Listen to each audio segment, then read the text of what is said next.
하나님 감사합니다. 오늘도 하나님께서 우리에게 은혜 주시려고 부르셨사오니 이 시간 말씀을 귀를 듣고 마음을 열고 듣는 자들에게 하나님의 하늘의 은혜를 부어주셔서 세상을 넉넉히 이기고 살 수 있는 하나님의 자녀들이 다 되게 하옵소서. 사랑 많으신 우리 구주 예수 그리스도의 이름으로 기도드리옵나이다. 아멘. 오늘은 예수님이 십자가에 달려 죽으시기 위해 예루살렘에 입성하셨던 그 날을 기념해서 종려주일이라고도 부르고 또 고난을 받으면서 일주일을 보내야 되기 때문에 고난주일의 시작이라고 말하기도 합니다. 그래서 미국의 교회들은 대개 이 날은 잎사귀를 다 들고 와서 손을 흔들면서 서로 그 종려나무 가지 사이로 사람들을 지나가게 하고 그래서 예수님의 그 종려주일을 기념하기도 합니다. 오늘 그래서 저는 여러분과 함께 예수님이 왜 십자가에 달려서 죽으시기 위해 예루살렘으로 가셔야 했을까 하는 이야기를 해보려고 합니다.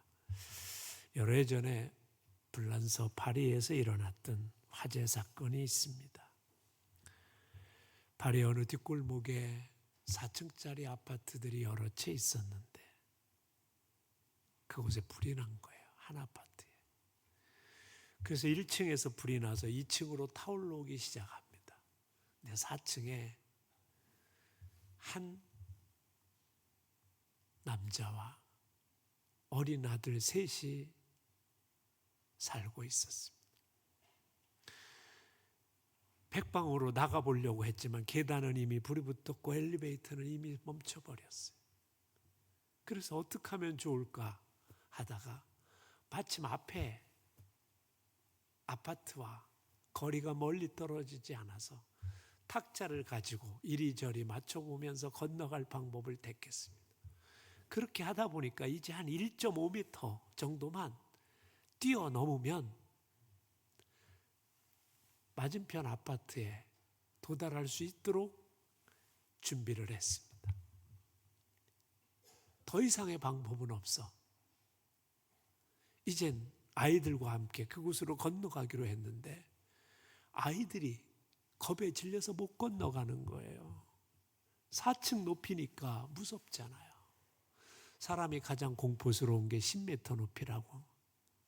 그래서 군대에서 유격을 하면 10m 높이에 뛰어내리는 훈련을 하고는 하지요.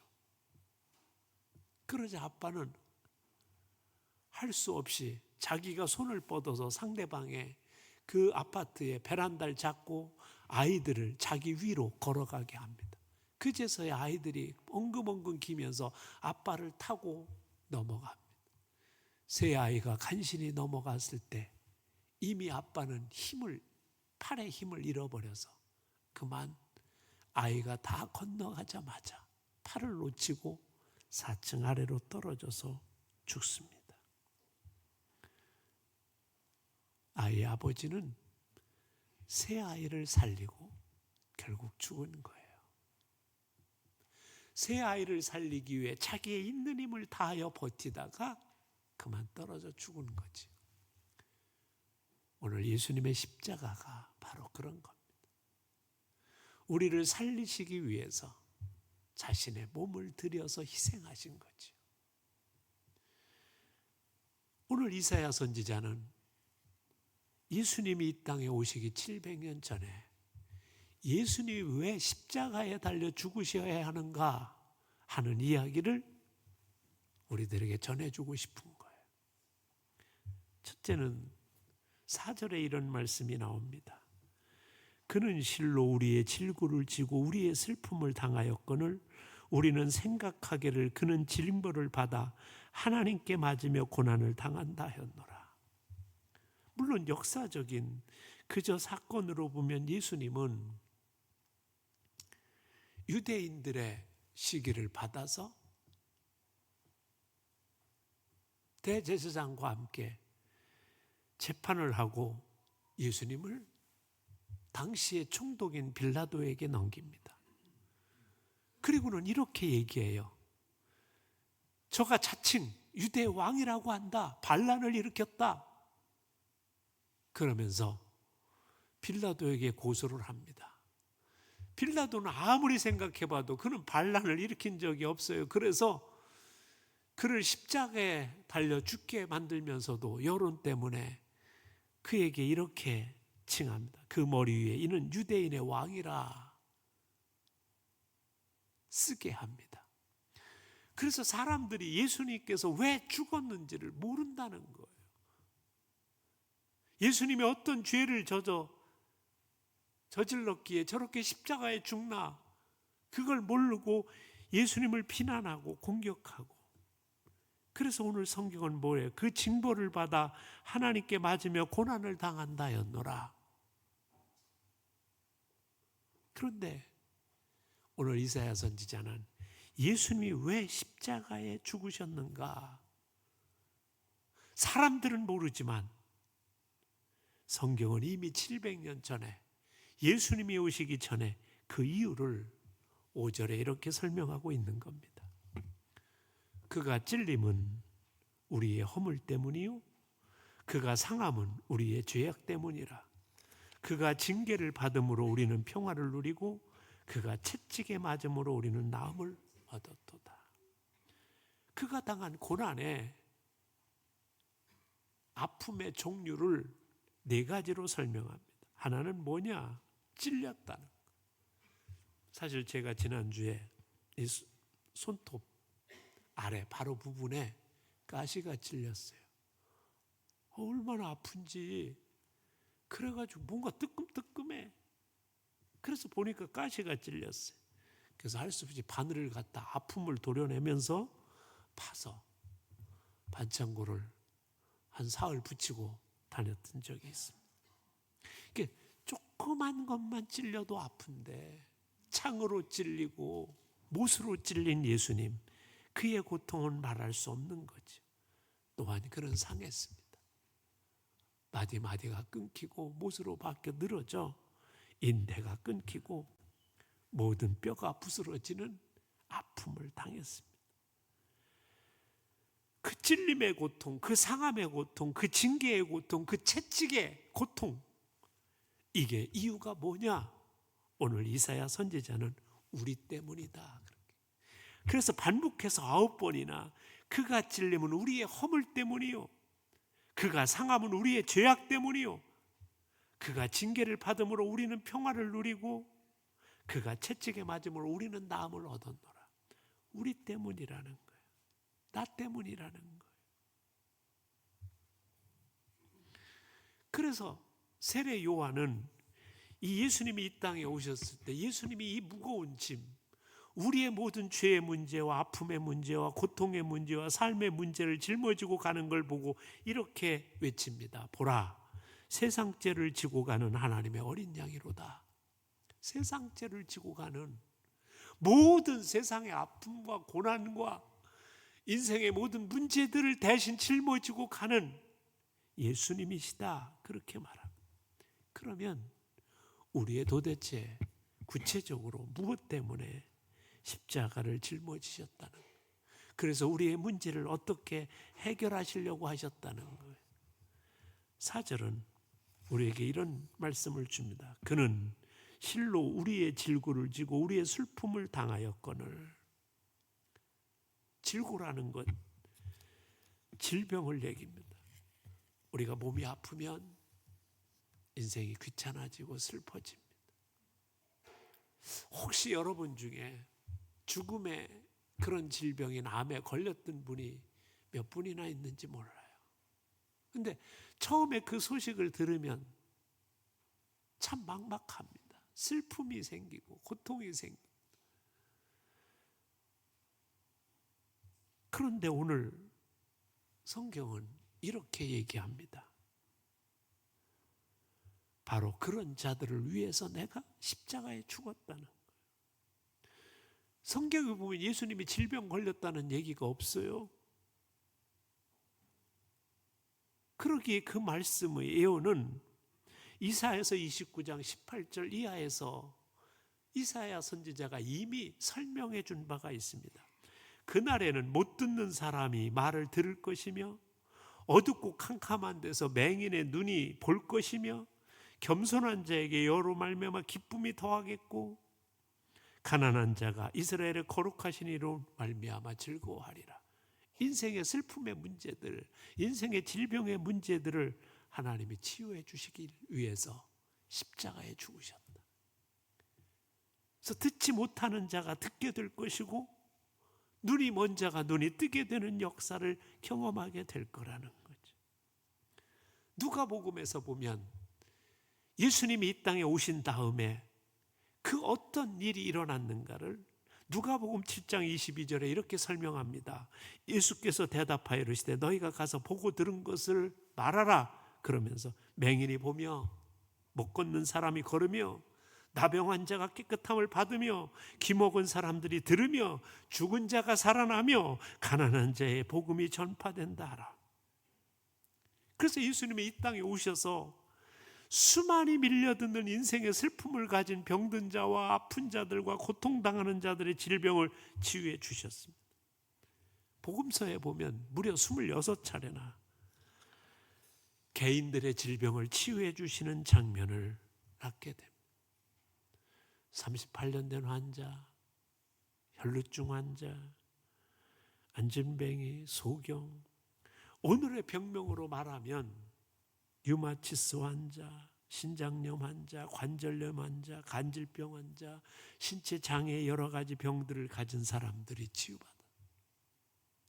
그뿐 아니라 두려움과 강박관념과 우울증과 그런 신경성 환자들이 치유받고 우리의 망가진 기능들이 회복되는 역사를 경험하게 돼. 그러면서 오늘 예수님은 우리에게 이렇게 선포합니다. 아니, 이사야서는 우리들에게 이렇게 선포합니다.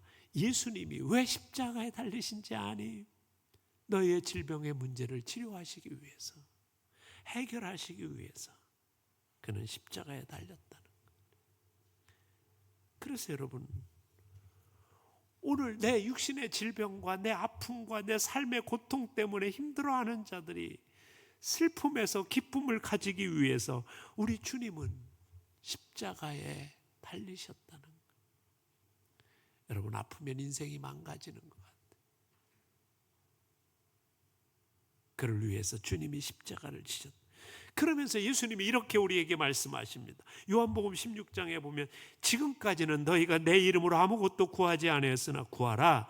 그리하면 받으리니 너희의 기쁨이 충만하리라. 슬픔이 변하여 기쁨이 되는 건 뭐예요?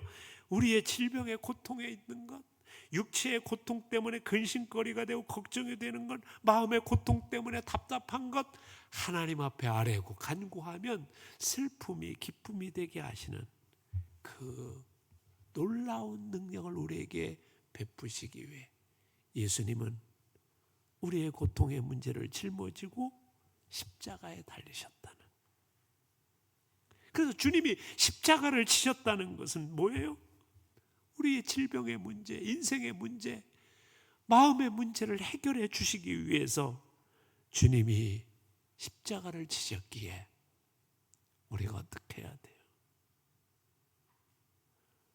이 고난의 주간에 내가 다른 바쁜 일이 있더라도 좀 쉬고, 보고 싶은 드라마가 있더라도 좀 금식하고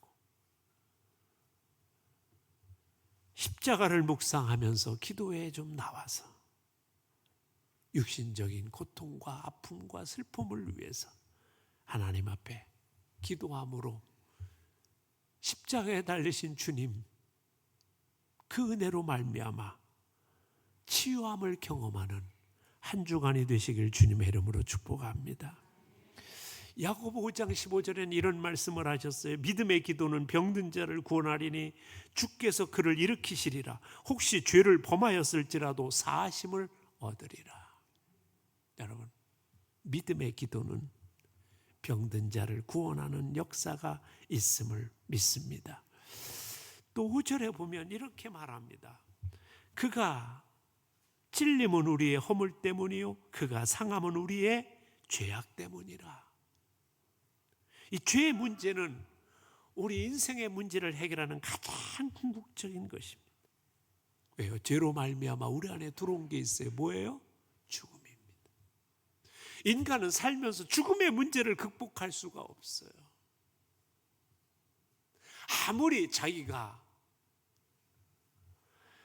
세상에 대한 어떤 특별한 능력이 있다고 할지라도 죽음이 다가오면 그 인생은 끝난 겁니다. 그래서 어떤 부자가 참 머리가 똑똑하고 잘났어요. 그래서 사람들이 갖지 못했던 놀라운 부를 가졌어요. 그리고 나서는 이제 이렇게 생각했습니다. 야, 내 인생은 이제 이만하면 됐다.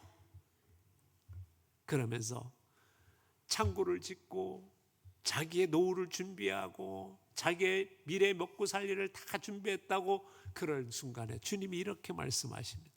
오늘 밤에 내 생명 데려가면 그게 다 뭐가 될 거예요. 저는 가끔 우리 삶에 살다 보면 인생에 욕심이 생기고 인생의 어떤 문제에 대한 사건이 생길 때마다 이 말씀을 기억합니다. 오늘 밤 데려가시면 다 끝인데 뭘 그렇게.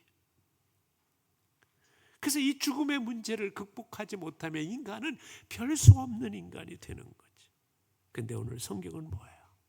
이 죽음의 문제를 해결할 수 있는 유일한 문제, 우리의 죄의 문제를 극복하고 영원한 하나님의 나라 영생의 복을 받을 수 있는 가장 길을 우리 주님이 열어주시기 위해 우리를 위하여 십자가에 달려 죽으셨다는 거예요. 여러분, 초인을 주장하고 죽음을 초월한 실존주의를 부르쳤던 세계적인 실존주의 거장인 샤르트르가 죽기 한 달 전에 그때부터 폐부증으로 입원하고 나서 거의 한 달을 미치광이처럼 발악하고 두려움에 떨며 소리 지르고 난리를 치면서 살다 세상을 떠났다 그래요. 왜요? 죽음의 공포로부터 자유롭지 못하기 때문에. 초인을 주장했던 그도 결국 어때요? 죽음의 문제 앞에.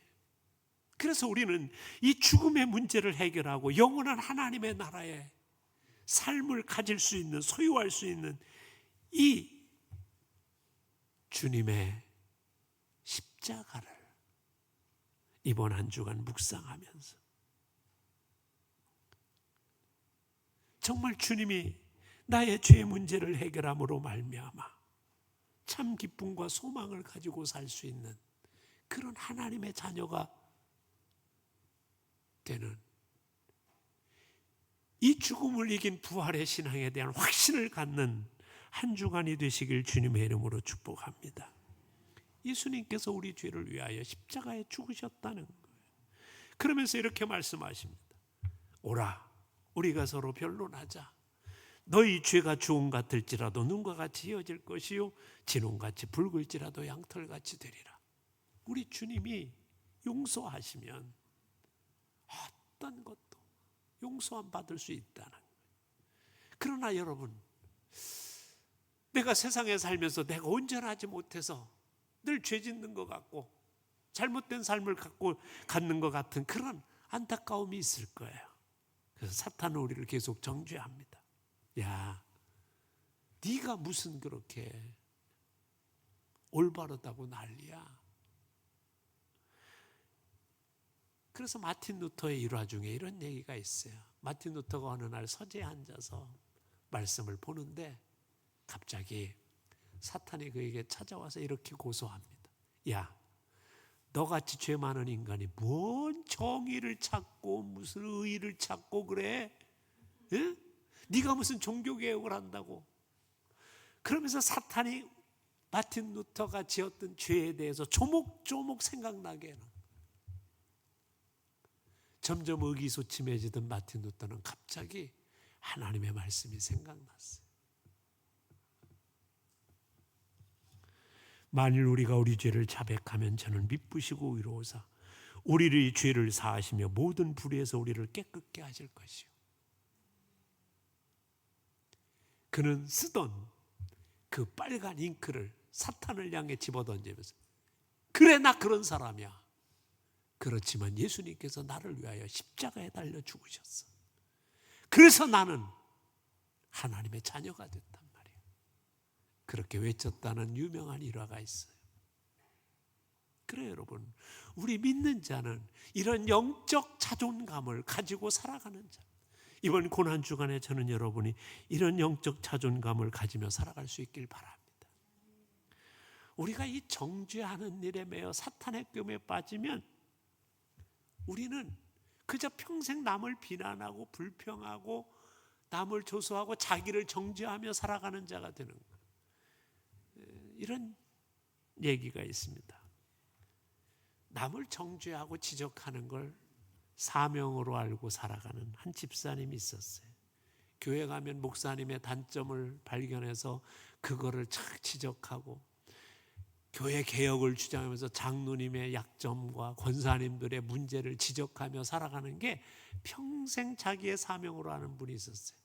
근데 어느 날 세상을 떠났어. 천국에 가보니까 천국의 그 심판대 옆에 막 시계가 걸려 있는데 거기에 다 이름이 있어요. 그래서 안내하던 베드로 사도에게 물어봤어요. 베드로님, 저 시계가 뭡니까? 그랬더니 저게 세상에서 어떻게 살았나를 평가하는 거야.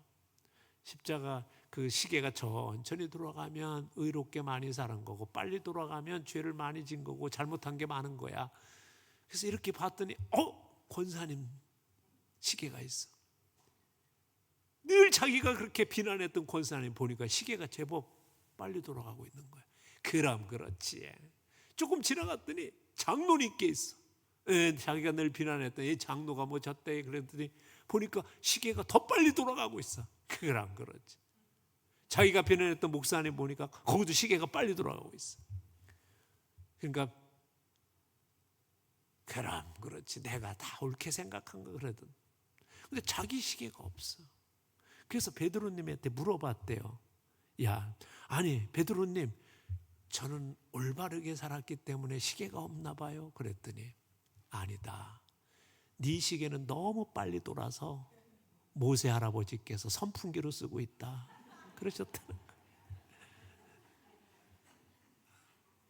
고난의 주간에 죄를 해결하지 못하면 우리는 남을 정죄하고 비난하는 일만 하고 살아요. 사탄의 도구로 쓰임받는. 전 이번 고난주간에 여러분이 기도에 나오셔서 정말 이 죽음의 문제, 이 죄의 문제를 해결하고 영원한 하나님의 나라의 복된 자로 살아갈 수 있길 주님의 이름으로 축복합니다. 마지막으로 5절을 다시 보면 이런 말씀이 있습니다. 그가 징계를 받음으로 우리는 평화를 누리고 그가 채찍에 맞음으로 우리는 나음을 받았도다. 주님은 우리에게 모여 참 평화를 주시려고 십자가에 달려 죽으셨다는 거예요. 우리가 세상을 살면서 가만 보세요. 언제 마음이 불편한가? 사람과의 관계가 깨어지면 불편합니다. 가정이 언제 행복해지지 않아요? 관계가 깨어지면 그렇습니다. 그래서 중요한 건 우리의 관계가 다시 회복되길 우리는 원할 때 평화가 임하는 거예요. 근데 우리의 이 마음, 이것을 평안의 마음으로 바꾸는 게 쉽지 않아요. 예수님이 그래서 우리의 그 불편한 마음을 해결해 주시고 우리 마음속에 평화를 주시기 위해서 십자가에 달려 죽으셨다는. 그래서 우리가 해야 될 일이 뭐예요? 이 용서와 사랑의 마음을 갖는 거예요. 근데 이게 쉽지 않아요. 그 인간의 알량한 자존심과 교만함과 이 못된 자아 때문에 그저 남을 미워하고 원망하고 살면서 불편하게 세상을 살아가요. 그래서 우리에게 필요한 게 있어요. 주님이 주시는 마음이 내 안에 임하게 해달라. 어느 목사님이 쓴 수필집에 나오는 이야기인데, 그분은 신방을 가면 가족들에게 기도를 시킨다고 그래요. 근데 누구부터 시키냐? 아이부터 시킨대.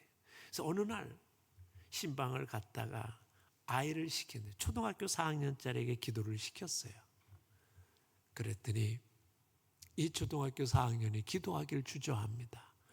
괜찮아, 편히 해봐. 그랬더니 이 아이가 기도하기 시작합니다. 주님, 우리 엄마 아빠는 자주 싸웁니다. 엄마는 아빠가 술을 너무 많이 마셔서 싸운다고 합니다. 아빠는 일 때문에 어쩔 수 없는데 자꾸 엄마가 바가지 긁어서 싸운다고 합니다. 하나님, 엄마 아빠가 안 싸우게 도와주세요. 그랬다는 거지. 그런 거예요. 사실은 다 자기는 이유가 있습니다. 자기가 그렇게 행동하고 그렇게 사는, 옆 사람 물어보세요. 당신 왜 그렇게 살아요? 나도 다 이유가 있어. 그런데 중요한 건 뭐냐면 서로를 용납하고 용서하고 함께 하려는 마음이 없으면 천국이 되어야 될 가정이 지옥이 되고 있는 거예요. 누가 가장 잘 알아요? 애가 가장 잘 알아요. 그래서 저는 이번 고난주간에 여러분이 하나님 앞에 이렇게 가는 거예요. 우리를 평화를 주시기 위해서 우리의 허물을 담당하시려고 주님이 십자가에 죽으셨는데, 주님, 내가 아직도 그 허물을 가지고 용서하지 못하고 사랑하지 못하고 살아갑니다. 주님, 나를 붙들어 주시고 나를 인도해 주옵소서. 우리 주님은 우리에게 만들어 주신 두 가지 공동체가 있다고 그랬어요. 하나는 교회고 하나는 가정입니다. 여기에서 참 평안을 누리며 살아가길 원하시는 게 우리 주님이십니다.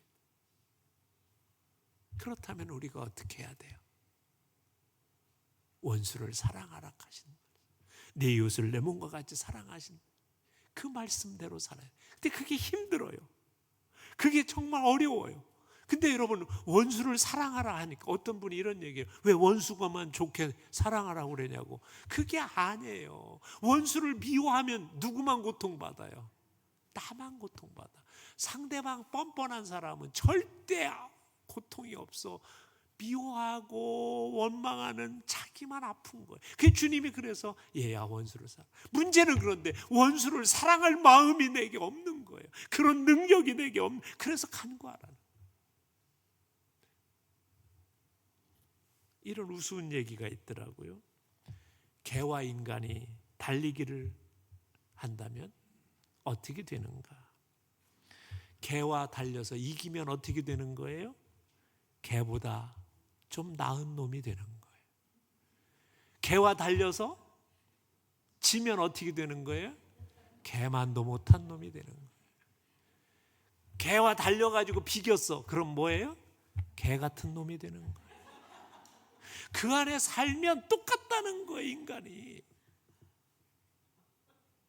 그래서 우리가 어떻게 해야 되는 거예요?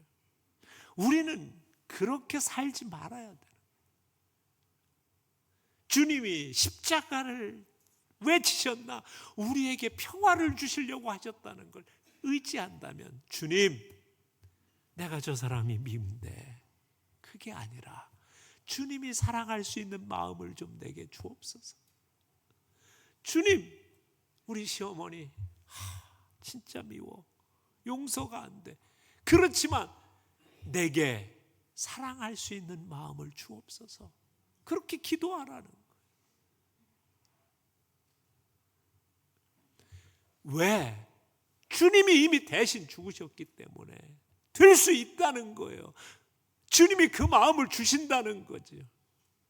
사랑하는 성도 여러분, 이번 주간은 고난주간입니다. 예수님께서 우리 대신 십자가에 죽으신 이유, 우리의 질병을 치유해 주시기 위해서, 인생의 슬픔을 기쁨으로 바꿔주시기 위해서, 우리의 죽음의 문제를 해결해 주시기 위해서, 그리고 뭐예요? 우리에게 참 평화를 주시기 위해 주님이 십자가를 지셨다는 걸 믿는다면, 이번 고난주간에 주님이 내 대신 죽으신 그 이유를 알고 하나님 앞에 간구함으로 여러분의 인생의 문제를 고쳐가고 새로워지는 놀라운 축복을 경험하는 한 주간이 되시길 주님의 이름으로 축복합니다. 우리 이 시간 기도할 때